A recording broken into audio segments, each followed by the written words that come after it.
大家好，在启动换季种植前，得先做好准备，以避免青黄不接、蔬菜衔接不顺。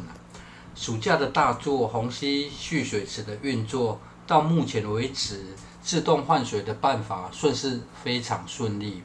水中的大瓶繁殖的速度已经占满水池啊。对于使用花盆种植，最麻烦的就是遇到土壤板结的状况。这两盆的花盆结构，一浇水，水就从盆壁流出啊。摆在此处的补救办法，则是利用水池水位上升时呢，直接将水盆往水池走道摆啊，由花盆下方直接吸水上来。至于一旁虽然采用垫高种植的方式啊，地质的遇水奶油白菜呢，生长的速度算是非常理想。影片一开始除了回报短天期叶菜类的生长状况，也是要提醒准备进行换季种植的观众朋友，秋冬的作物生长期通常需要比较久啊，加上过往的节气种植看的是农历哈，在中秋节过后呢，晚上的露水会比较重，种起来也会比较轻松啊。目前气温还居高不下，这是需要调整的地方啦。举个例子，直接跟学生说，下个星期开始换季改穿长袖，应该没人敢做这种睿智的决定吧。尤其菜价目前还维持高档，要进行换季种植时，种植空间小的话，建议别一次全换掉，应该也没那么快降温啦。尤其这几天还会突然就下雨啊，下雨的时间还忽早忽晚，很不稳定除非您所在的位置已经有叶菜蛾出现了，十字花科类或许就会比较可行了。目前所看到的叶菜类仍是短天期、全年可种植的作物了。在比较阴凉处，则有试着撒了几种秋冬类的叶菜类啊。这样的做法除了可以维持日常所需之外，也在测试遮阳后一些作物提早种植的可能性啊。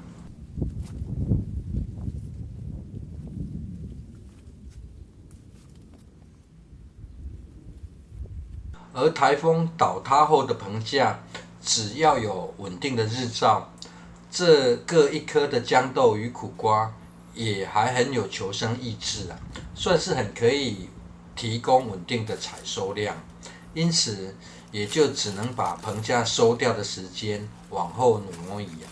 以上是后院对于换季作物种植衔接上的准备与规划。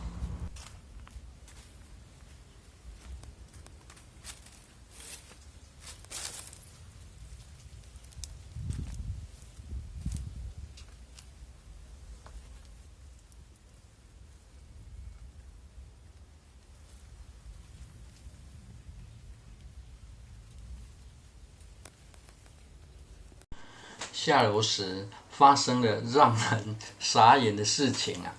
客厅摆了专程从湖尾送来的2棵百香果苗，充满着赶鸭子上架的味道目前根本没有棚架可用也只能被迫又另辟种场。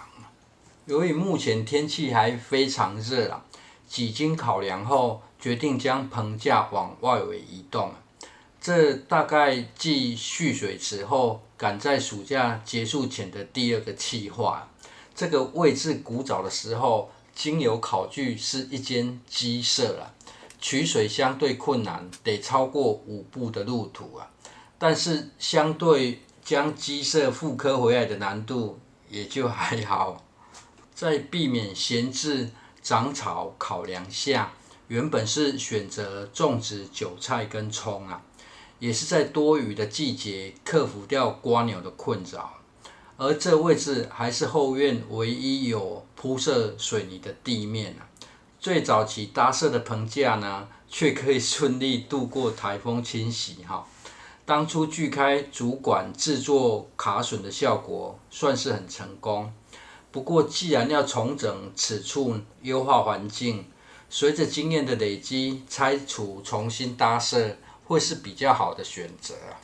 虽然此处是水泥地面又取水不便，但是如果能处理好，光除草这件事情会轻松许多。一旁堆放碎砖瓦上攀爬的藤蔓是鸡屎藤，这种好久以前是治疗久咳的中草药。猪粉肠加鸡屎藤的味道非常特殊啦。逐一将露出表面的藤蔓拉除后呢，收纳完碎砖瓦后，会在上方再覆盖杂草抑制席。在将种植区的边界做出来之前，得先将这些带有碎砖瓦的土壤进行分离。刨起后集中进行分离会比较快。由于除了土壤有限，也尽量让不该有土的位置有土，这是最容易克服长草的办法。因此也就没有直接将这些杂土往左侧摆。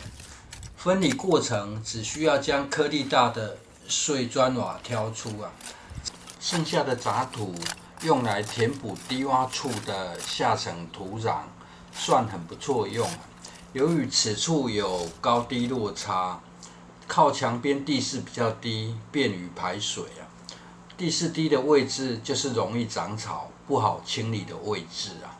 要将整个种植草填平，低洼处就需要比较厚的土壤层。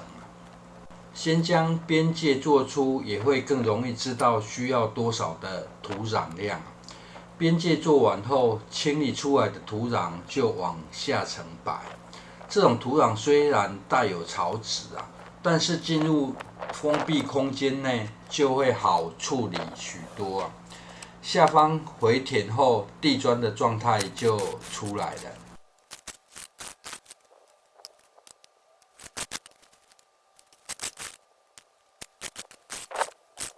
接着靠砖墙独立做出的这草，地势比较高，内部空间约为70乘70公分，种一颗百香果已经足够。